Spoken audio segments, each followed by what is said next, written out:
Welcome everybody to the Magical Mystery School, and thank you so much for coming back for Astro Update for October 3rd, 2025. And since this is a school, we're always focusing on those who maybe know a little bit of astrology but want to know more. And if you're really wanting to know more, I have this playlist called Astrology for Beginners, and there's links all over the place at the end of this video in the description box, and there's also a big table of contents there too. But anyway, and for these current event videos, I really do focus on the big energies. Something that everybody can kind of relate to a little bit. So you won't hear me talk too much about the moon, because literally the moon, well, except for the full moon and new moons, of course, but it takes it just 30 days to get all the way around this wheel. So it's, it's pretty fast, that's for sure. And I encourage you guys to experiment with this. Like I took, oh goodness, about a year one time. I'm just going to let that bong. And I actually studied my own personal transits. Like, when the moon squares Saturn, we think, oh, that's going to be kind of a little bit of a downer day or something like that. But compared that with the aspects that were going on for everybody up in the sky, you can see I love my paper calendar. When I finally found out, yes, the moon did affect me. I did feel it personally when I was looking at those individual, but the big things were the ones in the what's going on for everybody, for all the big events. So anyway, I wanted to mention that. And also, I don't talk too much about asteroids and dwarf planets because, again, if you guys can figure out those 10 planets, then go for the asteroids and the dwarf planets and all that kind of stuff. They're fabulous. They add so much color and detail and that kind of thing. But the things that I'm showing you, this is the kind of the skeleton. The asteroids do add a lot of great information. And I would direct you to Pam Gregory, talks about those a lot. So she's got a lot of good information on that. Okay. Now, the first thing we always do is we look back in hindsight and see 2020, what happened, or did we learn anything? Now, we do have Pluto up here at really early degrees, like 1 degree and a few minutes of Aquarius. And on September 24th, Mars squared that, okay? And square energy, we always say, is a little bit more difficult. And, both of these signs are fixed. Okay, so anybody who's got fixed signs, you need to pay attention to this because it's affecting you. And of course, our fixed signs, they always go cardinal, fixed, mutable. So it's always that middle sign. So Aquarius is fixed, Taurus is fixed, Leo is fixed, and Scorpio is a fixed sign. And I should have said fixed air, fixed earth, fixed fire, fixed water, okay? So you can see that square and how it hooks up with those other signs. Okay, now, of course, here in the United States, of course, we had more gun violence. There seemed to be a lot of confusion and stuff like that about the killer and what happened with that fella that got murdered in Utah. But I guess in the Utah and that region, they basically, literally like two weeks before this happened, they fired all the top FBI agents. So the FBI is a little bit running to catch up. Well, this 24th would have been a day of, recovering from the equinox and the eclipse, and maybe it was because I took that trip too, but boy, it took me a while to get over it. But one of the big things on September 23rd, and maybe that's just a time difference, Ukraine basically announced that the Russians had this big summer offensive that they were going to do, that was over. It had collapsed, and it was done. They were over it, and it was, some of these videos I saw, they were amazing. Like here, the Russians were going to do this last big offensive here in September, and they had these huge columns of tanks and stuff like that, and they were all going towards Ukraine. They weren't even near the front line yet, and the Ukrainian drones came in and just shot. I mean, just blew up every single one of them, this whole convoy. And finally, the soldiers figured it out, and they were fleeing, but these drones have totally changed war. I mean, these drones have cameras on them, and so if a drone finds a Russian soldier, it will actually follow it, you know, like through the woods, and if it goes into a building and then blow itself up, it's crazy. Anyway, so I was, whoops, my next visual aid just fell down. So anyway, so I was recovering from that. So anyway, and the visual aid I wanted to show you was, of course, with that equinox, I was so enamored by the eclipse, I kind of I didn't do my usual pagan spiel and about going out at sunrise and looking due east, but you can still do it. It's still close enough. So just remember, every phone has one of these compasses, and see how it's east is 90 on this compass. We're used to east being 0, but that's okay, right? We can live with that. So here's your pop quiz. Now we're going to be headed towards the December solstice, right? So every day, is the sun going to be rising north of due east, okay, till it gets all the way to northeast, and that's right after that 27.5 degrees. Or does it go south of due east until it gets to the solstice in December? Which is, sorry about that. I've got all these alarms set. Oh, dear me. Okay. Oops, there it is. Okay. So which is it, do you think? And I'm going to put you on pause while I get redone here myself. Okay. So the sun will move south, south until it gets to 27.5 degrees, which will be the solstice, and then turn back towards the equinox for next March. All right, so do look this up. Get in tune with the physical things that are going on out there, so that the planets and all that kind of stuff, it just gets you more in tune with it. All right, so today we're going to focus on Mercury and the full moon on October 6th. But first, I want to talk just a little bit about this 3-eye atlas that's zooming through our solar system here. And because today, if I get this published on October 3rd, is the day when Atlas, I'm just going to call it Atlas, gets the closest it's going to get to Mars. Okay, so it's going to be doing kind of a flyby.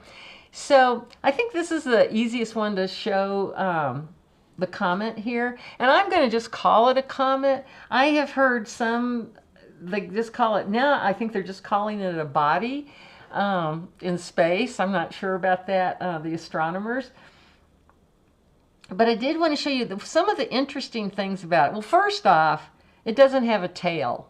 And I don't know, even when I was a kid, I learned that comets, one of the distinguishing factors of a comet is it has a tail. It's all this, you know, space debris and glitter and that kind of thing coming out behind it. Well, this one doesn't have that. Let's see, so that's a biggie. And the other thing too is it's coming in on our ecliptic. Now, if you guys remember, the orbit of the Earth around the sun is a line. So that's one-dimensional.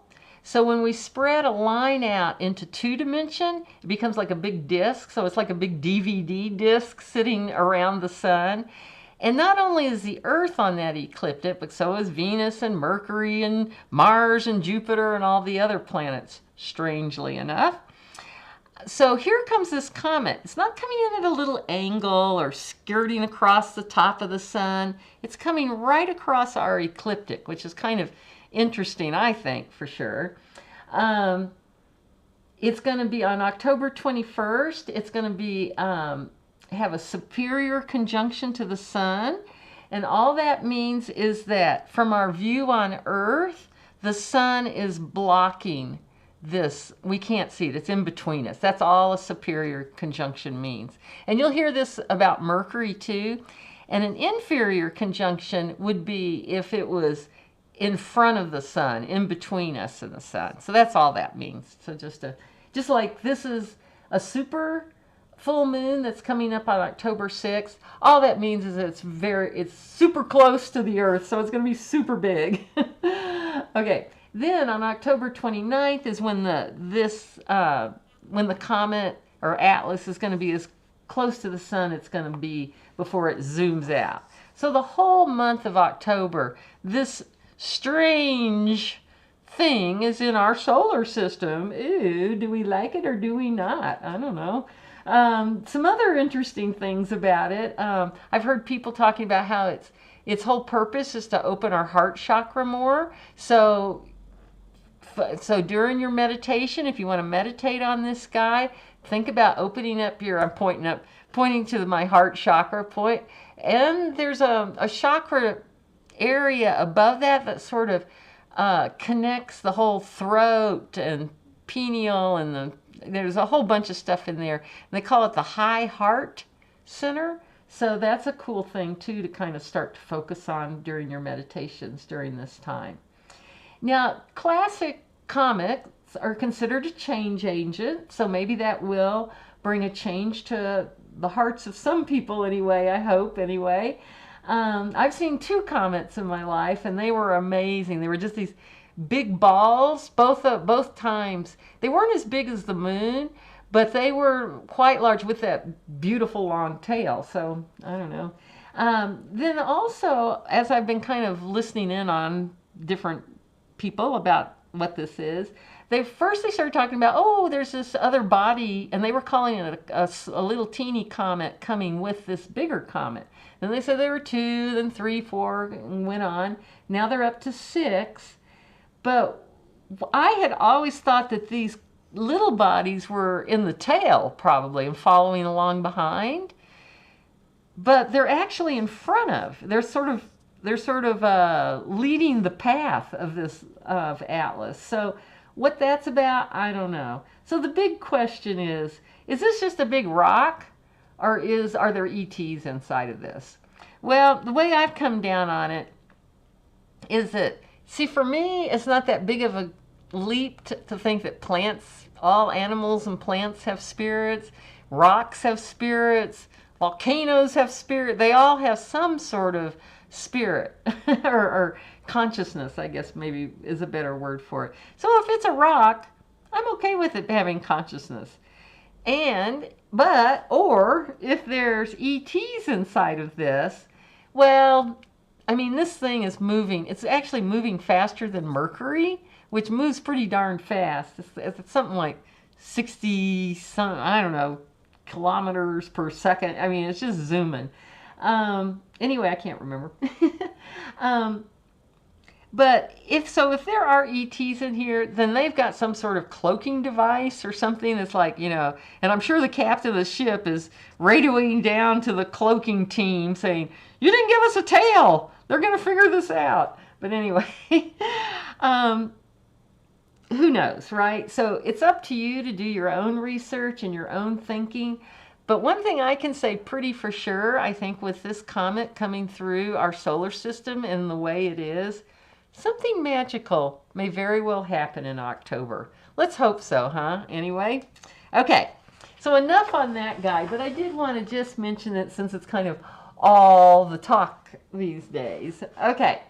Now, back to, where were we? Mercury. Okay, on September 18th, whoops, let me get my world axis straightened up here a little bit. Ooh, okay. September 18th, Mercury went into Libra. So, and keywords for Mercury is communication, very intelligent, a little bit on the androgynous sign. The tarot key for Mercury is the magician. So, a little bit of that trickster influence. Let's see if I can, get it to go into focus. Maybe not. I'll just hold it here. Okay, and you can see, oh, that's not too bad. Mercury's got all of his tools on his trestle board there. He's got his red roses of desire, his white lilies of intellect, infinitive. He's pulling energy down from above with the wand he's holding in his hand. So this is Mercury. And Mercury also is known for being, you know, he's the god that could go up to Mount Olympus and go down to Hades. Because remember, for most people, talk to Persephone about this, once you go to Hades, you're not coming back. You're down there. But anyway, okay. So Mercury went into Libra, and of course Libra is our card of justice, you know, but never underestimate, you know, she may seem like a go along, get along gal, but she's got that sword in her hand. So, and she's got her scales of justice. And remember, those scales of justice are always back and forth, right? Finding justice. Anyway, so that happened the 18th. But coming up here to October 1st, now Mercury's still going to be in Libra, but it's going to square Jupiter down in Cancer. And that's happening at, about 22 degrees, okay? So this is a square because Libra, that's cardinal air, cardinal water. So remember, the signs are always cardinal, fixed, mutable. So here we go, cardinal, and the cardinal sign is always a sign right after this world axis. So that's they're the leaders of the zodiac, basically, in the, you know, cardinal earth, cardinal fire, in their own element here. But this square, now I'm recording this the day before, so this should be a big, loud, noisy day on October 1st, because Jupiter's big, Mercury's communication, very loud. But hang in there. If you get something that's, you know, some news that's bigger than reality, give it a few days, because that's a square, so it might be being presented bigger than it really is. Okay, then on October 4th, here's where the real fun begins. Now, just before Mercury goes into Scorpio, it's going to inconjunct Saturn. All right. Now, remember that inconjunct is at 150. It's also called a quincunx. Okay. And it's right, so we can count these as full houses since this is happening at, like, I think Saturn's like at 29. So it's 30, 60, 90, 120, 150. So there's that 150.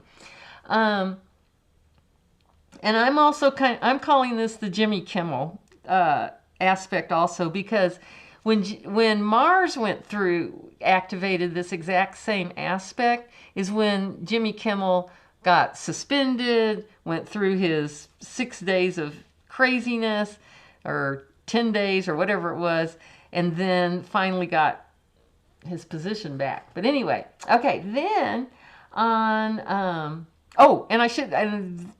and when I just saw his chart for a few minutes, he does have his own personal Mercury. Is at 2 degrees Scorpio. His sun was at 20 degrees Scorpio, but but that Mercury, so he is right in this aspect. So he's going to be having a Mercury return. So starting October 4th, I'll be curious to see what more information comes out about him. Okay, then on October 6th, Mercury goes into Scorpio super early in the morning, and then a few hours after that, Mercury is going to, I don't need this because it's going to sextile Neptune. Okay, basically on the same angle here. Then later that day, kind of in the nighttime, is when we're going to have the full moon. And the full moon is at 8:48 p.m. Pacific Daylight Time at 14 degrees Aries. So the moon is going to be at 14 degrees Aries. And the sun will be at 14 degrees Libra. I should say 14 degrees and 8 minutes. Now these guys are actually opposite. They're at that 180 degree. So you can kind of see how it's got just the slightest different, little teeny different angle than that 150 degree. But that opposition is, this full moon is taking on this aspect, this yod aspect that we're talking about here.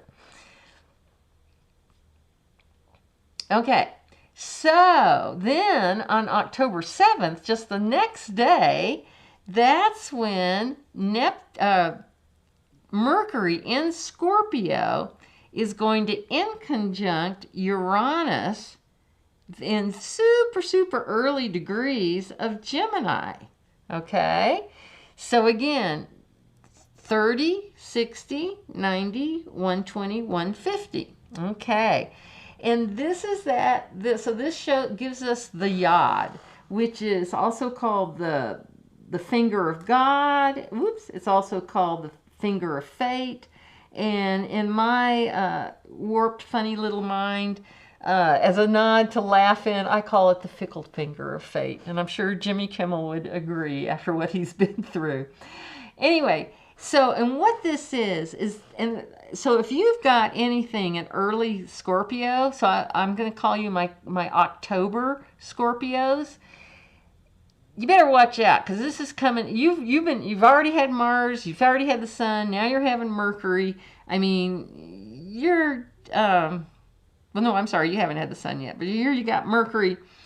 And what this is, the inconjuncts, the 150, are known for being uncomfortable, irritating, aggravating, no fun, right? So here's all this no fun energy, right?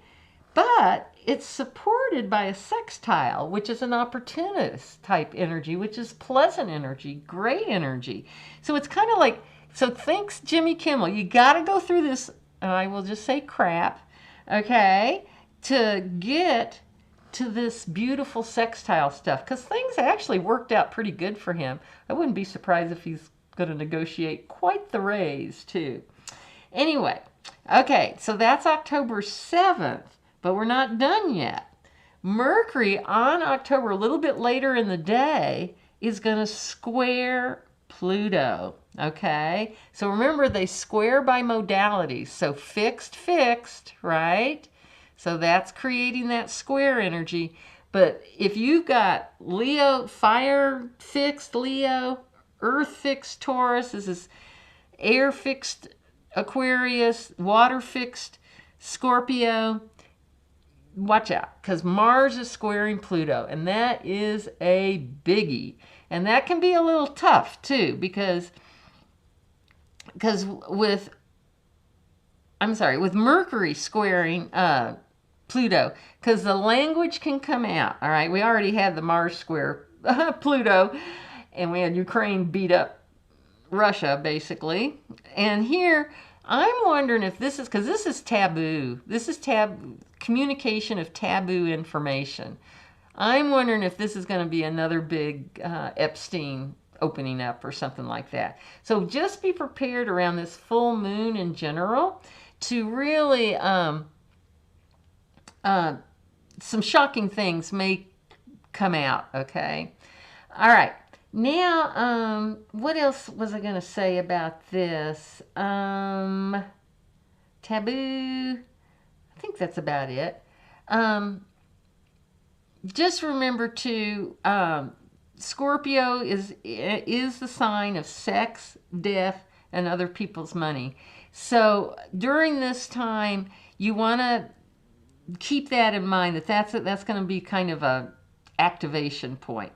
And just in general with the full moon, just remember you should have your candle burned down by now. This is the time to reevaluate your intentions that you made on the new moon and see if you want to keep going or not, or figure out plan B, basically.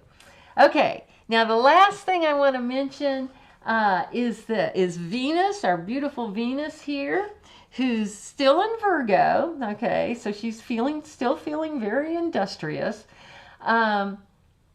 But on October 8th, she's going to sextile Jupiter. Oh, boy, do we need this after this and this stuff, okay? And the sextiles are always, you remember, they're always complementary elements. So this is water, earth, just like this one was air, fire. Air and fire are complementary, earth and water are complementary. And, you know, ordinarily I would say, you know, really watch out for this. Make sure you get, you know, this would be a great time to ask somebody out on a date or ask for that raise or to, you know, put some energy so that you can take advantage of this Venus, beautiful, Jupiter, good luck, sextile, go for it. But you know what? Yes, if you're inclined, go for that. But you know what?